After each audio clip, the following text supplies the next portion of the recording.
Jesu Kristu uyinkosi. Ngibingelele bazalwane egameni lenkosi yethu Jesu Kristu. Ake sikhuleke. Baba siyabonga egameni lakho eliyingcwele ngegama lenkosi yethu Jesu Kristu. Sibonga usuku osiphile lona. uNkulunkulu wethu othembekile, sivukile, sabona ilanga, salubona lolu suku. Udumo nezibongo kufanele wena, akekho njengawe. Nangalesi sikhathi Nkosi sofunda izwi lakho. Khuluma ngalo-ke, njengalokhu ushilo ezwini lakho, ukuthi njengemvula yehle emazulwini, imathise umhlaba, kanjalo nezwi lakho aliyukuphindela emuva, lingazange lawenza umsebenzi olithumele wona. Siyacela-ke Nkosi, kube njalo nasey'mpilweni zethu, kube njalo nasey'nhliziyweni zethu, kube njalo nasemphefumulweni wethu. Hlanza-ke Nkosi iy'ngqondo zethu, hlanze izizindlo zethu, hlanze nemicabango yethu, ilungele ukumukela izwi lakho. Uqoqe Nkosi iy'ngqondo zethu, uma silalela izwi lakho singabi nakho ukuphazamiseka. Siyacela sinokubonga. UJesu Kristu uyinkosi. Amen. Ngiyabingelela-ke bazalwane, ngoJesu Kristu uyinkosi. Akekho omunye esingamlinganisa simfanise naye. Siyabonga-ke ukuthi sisagciniwe emseni wakhe, kungesikho ngokuhlakanipha nangokwazi kwethu, kungesikho ngokuthanda kwethu nokwenza kahle kwethu, kodwa kungomusa kaNkulunkulu esiwuphiweyo Jesu Kristu oyinkosi. Bazalwane, namhlanje izwi esizolifunda sizolithola ku-Isaiah chapter 55 verse 9. Isaiah 55 sofunda nje uverse 9.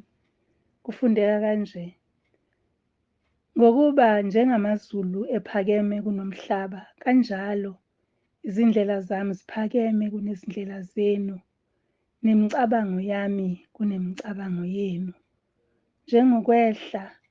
Ngokuba njengokwehla kwemvula neqhwa kungabuyeli khona. Ngicela ukuphinda. Ngokuba njengokwehla kwemvula neqhwa ezulwini kungabuyeli khona, kepha kuwunethisa umhlaba, kwenze uba uthele, uhlume, unike ohlanyelayo inhlanyelo nodla isinkwa. Liyakuba njalo izwi lami eliphuma emlonyeni wami, aliyubuyela ze kimi lingakafezi lokhu engikufunayo, liphumelele kulokhu engilithumele kukho. Amen. Izwi lakho Nkosi siyabonga, khuluma ngalo. UJesu Kristu uyinkosi. Amen. Izwi-ke leli bazalwane likaNkulunkulu wethu. Kunencwadi-ke iwumangalisi uthobise njalo umphefumulo wami, lapho senza khona isinqumo, lapho umpostoli uPawulu enza isinqumo. Ngicabanga ukuthi Romans chapter 8, ngoba ku-chapter 8. Yes, Romans chapter 8. Lapha athi kuverse 38 and verse 39, athi ngiyakholwa ukuthi nakufa nakuphila, nazingelosi nababusi, nakho okukhona nakho okuzayo, namandla nakuphakama nakujula, nanto enye edalwe ayuba namandla okusahlukanisa nothando lukaNkulunkulu olukuKristu Jesu inkosi yethu. Uthi-ke ku-Isaiah 55 verse 9, uthi njengokwehla kwemvula. Qala lapha ekutheni asizazi indlela, njengokuphakama kwamazulu. Njengokuphakama kwamazulu ephakeme kunomhlaba, kanjalo iy'ndlela zikaNkulunkulu ziphakeme ngezindlela zethu. Ngisho nemicabango yakhe kunemicabango yethu. Ngiyambheka-ke la ku-Isaiah ebeka ukuthi imvula yehlele emhlabeni. Uma yehlela emhlabeni kukhona okwenzekayo. Kanjalo izwi likaNkulunkulu uyaliletha alithululele kithi emhlabeni. Uma elithululela kithi emhlabeni, kukhona okwenzekayo. Ziyahlunyelelwa yimilo, ziyabuyiswa impilo, siyasindiswa, siyaphiliswa, siyakhiwa, siyaqondiswa. Kusizakala abantu ngokuphenduka kwethu, kusizakale imindeni ngokwakheka kwethu, kusizakala abanye abantu kuqhubeke njengalokho imvula uma imathisa umhlaba. Akumili uhlobo olulodwa lwesitshalo, kumile izihlahla, kumile imfino, kumile nezimbali, inhlobonhlobo zezimbali, inhlobonhlobo zezihlahla zezitshalo, kumile. Kanjalo uthando lukaNkulunkulu lusibekela wonke umuntu. Imicabango yakhe ayifani neyethu, imicabango yakhe iphakeme kuneyethu, izindlela zakhe azifani nezethu, izindlela zakhe ziphakeme kunezethu. Ngike ngathi mangabe ngilifunda leli zwi, ngambheka uNkulunkulu, ngabuka ukuthi ngake ngadelwa emhlabeni, ngadelwa zihlobo, ngadelwa isizalana nabo, ngadelwa ngabangani, kodwa yena akaze angidele. Ukuphakama kwemicabango yakhe ngami, ukuphakama kwezindlela zakhe ngomuntu. Kuthe sonile emhlabeni, umhlaba wonke wonile, sihlulekile ukuphila intando kaNkulunkulu, ukuhamba ngezimiso zakhe.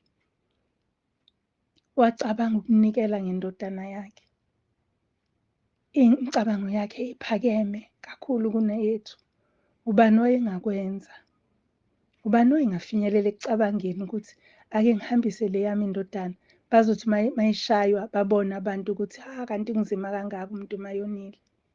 Kodwa kunalokho siyabafihla, sifihla izigebengu. Kuyakhala kwamakhelwane, uyajabula wena la endlini ufihlile isigebengu sakho esikhalisa abakwamakhelwane. Bazalwane, imicabango kaNkulunkulu ayifani neyethu. Uma sithi singabazalwane, sizelwe ngoKristu, sizelwe kabusha ngenxa yokuba khona kaKristu empilweni zethu, imicabango yethu iyashintsha. Ifanele ishintshe. Ubuhlungu bomunye umuntu ubuhlungu bami, injabulo yomunye injabulo yami, inkathazeko yomunye inkathazeko yami. Bazalwane, uma ngabe sishintsha, asingeke sinakufinyelela kulokho kaNkulunkulu. Athi umhlabeleli wecilongo, uthando lwakhe lubanzi lujulile, luyazeka yini pho? Asikwazi ukuqonda ububanzi nokujula kothando lukaNkulunkulu. Ngoba uthi usudeliwe angakudeli, uthi ungasathandwa umuntu akuthande. Kunalesi sizwe sisiqamba igama sathi ngamaphara, abezizwe abagogobele phakathi kwethu. So leso sizwe asisithandi, kodwa uNkulunkulu ngendlela asithanda ngayo, kusweleka umuntu nje ozophuma abuyise imiphefumulo yabo ekubhujisweni. Sidinga isu, mhlawumbe sidinga ukuthi sike sikhuleke sicele indlela kuNkulunkulu ukuthi singenze njani. Nkosi, senze njani? Uthi-ke uMose ehlane, uNkulunkulu ethi khipha abantwana bakwa-Israyeli ubahole ehlane, indlela ayikhombayo uNkulunkulu ehambe ehlane. Uthi uMose, Nkosi, uma ngabe wena ungahambi nathi, nathi ngeke sihambe.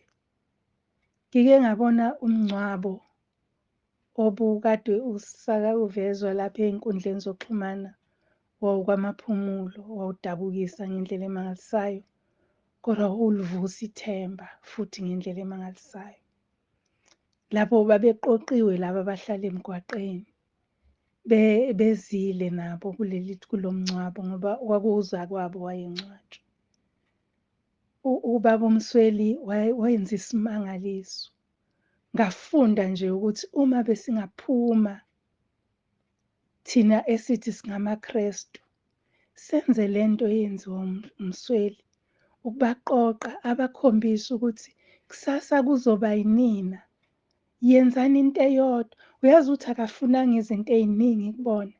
Wafuna into eyodwa, wathi ekhaya bakwazi ukuthi ukuphi, ekhaya bazi ukuthi ukhona. Ungangabuyeli-ke ekhaya, kodwa abakwazi nje ukuthi ukhona. Ababe nayo indlela yokwazi ukuthi usakhona. Ngoba ukuba lo wayeshonile wayengaziwe ekhaya, wayebika njalo kugogo ukuthi gogo ngiyahamba ngendaweni ethize, gogo sengisendaweni ethize. Ukuba wayengabiki ngaba zangatholakali. Thina asikwazi ukwenza lokho, kunalokho sibanikeza o-R20, sibanikeza o-R2 bathenge iy'dakamizwa baqhubekele phambili. uNkulunkulu uthanda noma kungasathandwa. uNkulunkulu uhlenga noma kungasahlengeki ngokwethu. Imicabango yakhe iphakeme kuneyethu. Mhlawumbe usuke wabekela usuku lokufa, kwathiwa uzobulawa ngosuku oluthize. uNkulunkulu akekho kuvikele. Uthi ku-Isaiah 41 uvesi 13 wakhona. Ngibheke. Uvesi 13 ka-Isaiah 41 uthi ngokuba yimina uJehova uNkulunkulu wakho obamba isandla sakho sokunene nothi kungesabi ngiyakusiza. Mhlawumbe thina sesike saba ngodeliwe emhlabeni. Mhlawumbe la ukhona nje umndeni awufuni nokukubona, awufuni ukuzwa lutho ngawe, awufuni nje nokwazi noma uyaphila noma usaphili. Kodwa akakudelile uNkulunkulu, uthi ungesabi, uthi uzosibamba isandla sakho sokunene. uNkulunkulu-ke ngeke asibambe isandla sakho sokunene uma engakwazi ukufinyelela kuso. Khona lento esiyenzayo bazalwane yokukha singula amavesi siwakhe phezulu, njengalo leli esengilikhotha manje. Uthi ngizobamba isandla sakho sokunene, uthi ungesabi. Uma ngabe udonga lukhona, athi ingalo yakhe ayifinyeziwe ukusindisa, kodwa ububi obusisithile kunodonga oluzositha ukuthi uNkulunkulu angakwazi ukubamba ingalo yakho, isandla sakho sokunene. Uzofisa uNkulunkulu ukusibamba isandla sakho, kodwa akazukufinyelela kuso ngenxa yodonga. Ingalokho indaba ijike ibuye ize kudiliza udonga. Indaba yethu yokuthandwa nokunakekelwa iyabuya izoqala ekususeni bubi obusithezile ukuthi uNkulunkulu angakwazi kufinyelela kithi. Siyazi ukuthi uNkulunkulu ungcwele, kumele nathi sibe ngcwele. Uma ngabe sizokwenze njalo, siyocela esikuthandayo sikwenzelwe. Siyawuhamba sikhululekile, asiyukwesaba. Lithi izwi uma ngabe uNkulunkulu emi ngakithi, ubani ongamelana nathi?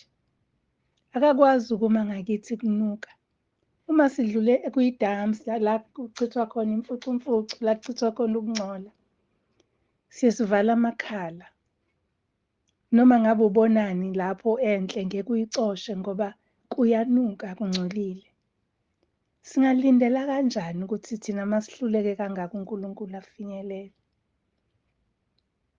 Kodwa-ke lithi izwi uthando lwakhe libanzi lijulile, iy'ndlela zakhe iphakeme kunezethu.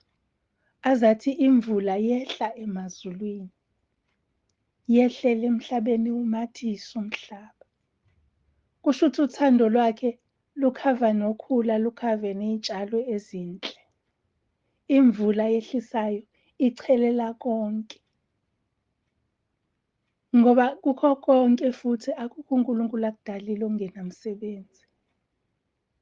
So uma ngabe uNkulunkulu ehlisa izwi lakhe namhlanje, noma ngabe uyazi ukuthi umfowenu udadewenu akathandi ukulalela, noma ngabe uyazi ukuthi akafuni lutho oluphathelene nenkolo, mkhulekele nje ngelinye ilanga imvula isaqhubeka yehla eyizwi likaNkulunkulu iyomthola naye. abe sesusa udonga, bese uNkulunkulu ebamba isandla sakhe sokunene athi ungesabi. Ukungesabi kuhamba ibanga elide. Ngike ngibone ingane mayeqala ukuyithola ukuthi ubani during teenage years. Uma isingena kuma-teens iqala ukuyifumana izizwe ukuthi hhayi-ke ngiyintombi noma sengiyinsizwa yakwethu, kodwa kungakakabi khona. Iba nezinto ey'ningi ey'shintshayo, kushintsha ivoice, izwi, iphimbo, kushintshe mhlawumpe ukubukeka, i-appearance, abanye babe ney'nduna, abanye bakhuluphale, abanye babe nje nemizimba eshintshile. Ingoba imvula, uthando lukaNkulunkulu lwehla, luchelele yonke into. Kuzothi ngokuhamba kwesikhathi kusuke lezi zinto, kusuke nokuy'tshela, kusuke nokuphikisa, ngoba ngesikhathi ey'tshela umntwana uyay'bona ehlakaniphe kunawo wonke umuntu, kungabi bikho lutho olubalulekile. Uthi noma ngabe uthi akathi uJesu Kristu inkosi, akubuke njengazuthi awuphilile ekhanda. Kuthi mase kudlulile leso siwombe, ngoba thina singabazali kumele siguqe ngedolo, siwe ezinyaweni zikaJesu, sikhale ngabantwana bethu, singabadeli, singabadeleli, singabaxoshi, singabapanishi, kodwa sibayale, sibakhuze ngothando njengoba sikhuzwa uNkulunkulu. uNkulunkulu akasasho ukuthi uyafa nokufa manje, wenze lokhu, hhayi usuyafaka. Akakusho lokho uNkulunkulu, kodwa kunalokho uyasembathisa uthando lwakhe, uyasembathisa ukusinakekela kwakhe. Kunezimo la sehluleka khona ukubekezela, kodwa uNkulunkulu uyasibekezelela. Usibekezelela senza kabi, asibekezelele athi ngowami nalo. Athi nalo indodana yami yamfela. Athi uthando lwami lukwanele. Abekezele uNkulunkulu asibekezelele. Bathi sebedelile abantu basidela, basilahla, basishiya, angasideli. Kuthi uma ngabe yena thina sesiphelelwe ukuhlakanipha, sesingasazi ukuthi sizokwenze njani, yena aqhubeke azi konke ngathi, aphathe konke ngathi, njengemvula yehle ukumathisa umhlaba, ingaphindeli emuva. Kanjalo nezwi likaNkulunkulu kumele lingaphindeli emuva lingawenzanga umsebenzi. Uyazi ukuthi ngake ngimangale ngisakhula ngiqala ngifundela umsebenzi, kwakune-chapel. Echapelini kwakunendwangu eyayikhava ipulpit eyayibhalwe ukuthi God is love. uNkulunkulu luthando. Ayikho indlela ayengachazwa ngayo uNkulunkulu. Ngangiye ngiyibuke leyo nto, ngangikwi-rebellious stage nami ngalezo y'khathi. So ngangiye ngiyibuke nje ethi uNkulunkulu luthando. Njalo emabandleni kunaleyo nto ethi uNkulunkulu uthando, uNkulunkulu luthando. God is love. Ngiyibuke kodwa manje sengiyabona ukuthi uNkulunkulu ayikho indlela ongamchaza ngayo. Uwuthando. Uthanda noma kungathandeki. Anakekele noma kungasanakekeleki. Abekezele noma kungasabekezeleki ngokwethu. Yingakho ethi imicabango yakhe ayisiye yethu, eyakhe iphakeme ngendlela emangalisayo, ngoba iso lakhe libone ekusithekeni nasekujuleni, la thina singaboni khona. Namhlanje bazalwane, leli vesi nje enhlizweni yami lokuthi ake simbheke uNkulunkulu.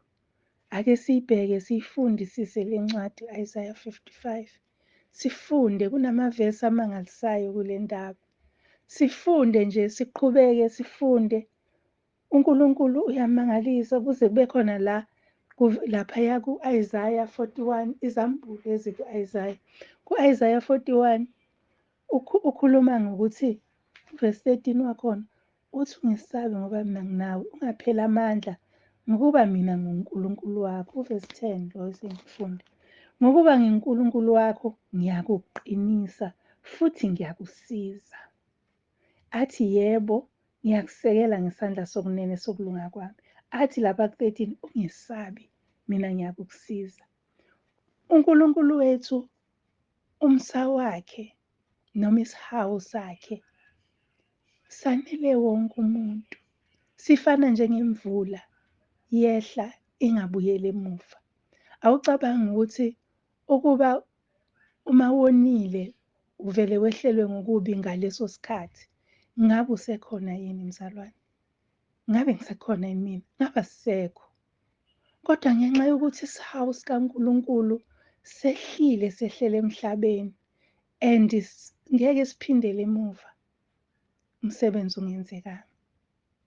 Okwethu nje uvuma ngemilomo yethu, njengoba esho baseRoma 10 verse 9. Sivume nje ukuthi uJesu Kristu uyinkosi, kube ngokusindiswa. Sikholwe enhliziyweni ukuthi wavuswa kwabafileyo, kube ngokulunga. Bazalwane, senzela umusa, umusa kaNkulunkulu ufana nje njengemvula yehla phezulu. Izwi lakhe limile kuze kube nini, noma ungazama kanjani ukuliguqula, aliguquleki ngoba liphruva lokho kuyikhona. Bayazama ukuliphendula. Kukhona lapho ethi angeke nginike umuntu udumo lwami, inkazimulo yami, nezithombe ey'baziwe udumo lwami. Ingoba ngempela udumo lomuntu noma inkazimulo yomuntu iyaphela, umuntu uyafa. Siyababona abaningi bayakhonzwa, bayadunyiswa, kodwa bazofa ngelinye ilanga. Bese kwenzekani? Then what? Ingoba akusilo lwabo udumo, akusiye yabo inkazimulo. Ngoba bazoshona emgodini, balale njengami engenalo udumo. Inhlabathi ithelwe phezu kwabo, njengami engenalo udumo, engenayo inkazimulo. Kodwa uNkulunkulu wethu ukhona kuze kube phakade. Nezwi lakhe limi kuze kube phakade. Nomusa wakhe ukhona kuze kube phakade. Isawu sakhe simi kuze kube phakade. So bazalwane, ngithandile nje le ndaba ukuthi uNkulunkulu uthanda noma singasathandi thina. Akhombise isihawu sakhe nomsa wakhe nalapho thina singeke sakwenza. Kade ngikhuluma ngamaphara ney'gebengu. Angeke sibathande, bayasihlukumeza. Kodwa uNkulunkulu uyabathanda nabo. Uyabona ukuthi uNkulunkulu abekezele la thina besingeke sibekezele khona. Sishesha kabi ukukhipha amagama amakhulu ey'nganeni zethu. Sishesha kabi ukuyixosha ngisho emakhaya. Sishesha kabi ukuziqalekisa, ukhipha iziqalekiso emlonyeni wethu. Bazalwane, uNkulunkulu wethu akanjalo. Imicabango yethu iphakeme. So besingemkhonze yini-ke? Besingedele yini-ke ukuphila kwethu ngenxa yakhe? Besingezinikele yini ngokupheleleyo ekuphileni impilo ethandwa nguye? Besingeke yini mhlawumbe siphonse iy'nkathazo zethu zonke kuye njengoba yena esikhathalela? Usho njalo. Ngisakhuluma ngokuphonsa iy'nkathazo, ngiyazi ukuthi sigqilazekile kakhulu. Kulezi iy'nsuku siyabuka ukuthi namhlanje sivuke naziphi iy'ndaba, kusasa yiziphi, okumangalisayo, okuningi kwakho okukhomba imihelo ukuthi iNkosi singahle ibuye ngokuqhubeka kwesikhathi. Kodwa bakithi sisakhonza izinto zethu, sisabuka izinto zethu, sisenama-valuables, sisenamagugu ethu asemhlabeni, siseney'thenjwa zethu zasemhlabeni ezizofa. Kwesinye isikhathi sife kuqala kunawe. Bese kwenzekani? Ake simbheke lo othembisa ukusisiza futhi osisizayo. Kukangaki udlule ey'nkingeni ekudlule nawe? Kukangaki ungena obishini ekukhiphe? Kukangaki ugulela ukufa akuvuse? Kukangaki uphume engozini yemoto akukhiphe uphile? Kuthi sekushiwo, abahlakaniphile sebeshilo ukuthi awuseyuhamba wena, awuseyukhuluma, ukhulume. Ake simbheke lo olula isandla, othi ngikubamba ngesandla sokunene. Nathi ake simbheke, ake sibuke ukusiza kwakhe, ake sibuke ukusindisa kwakhe. Bazalwane, yilokho nje engifisa ukudlula kukho namhlanje. Ngiyathemba ukuthi iNkosi izoba nathi, isigcine satshelwe yilunga ebandleni. Siyamkholwa uNkulunkulu ukuthi uzothumela induduzo ephelele nakubo bonke nje abashiywe izihlobo, nakubo bonke ababhekene ney'nkinga, nakubo bonke abanosizi kulesi sikhathi samanje. Ngithi nje uzobabamba ngesandla sakhe sokunene, abasize, abasondele kuye. Wethembekile uNkulunkulu wethu, akakhulumi iphutha, akasiye umuntu, asikhuleke. Baba, siyabonga izwi lakho ntambama, ukhulumile ngalo, licaciseke Nkosi ey'ngqondweni zethu. Imicabango yethu imncane kakhulu kunomcabango wakho. Ngesinye isikhathi sinakho ukungaqondi. Senze-ke Nkosi siqonde, ukuhlakanipha kungokwakho. Siphe-ke Nkosi ukuhlakanipha, ukuba sikwesabe, sazi ukuthi okushilo kumile, akuseyuguquka nini, futhi akunakho ukuthi kushiwo ubani, kuphume ngomlomo kabani, kodwa kuphume ezweni lakho, kunguqobo. Siyacela-ke Nkosi, vula amehlo ethu, uvule iy'ndlebe zethu, hlanza iy'ngqondo zethu, hlanza imicabango yethu. Siyabonga ngogama leNkosi yethu uJesu Kristu. UJesu Kristu uyinkosi. Amen. Jesu Kristu uyinkosi, bazalwane, inkosi ibe nani. Amen.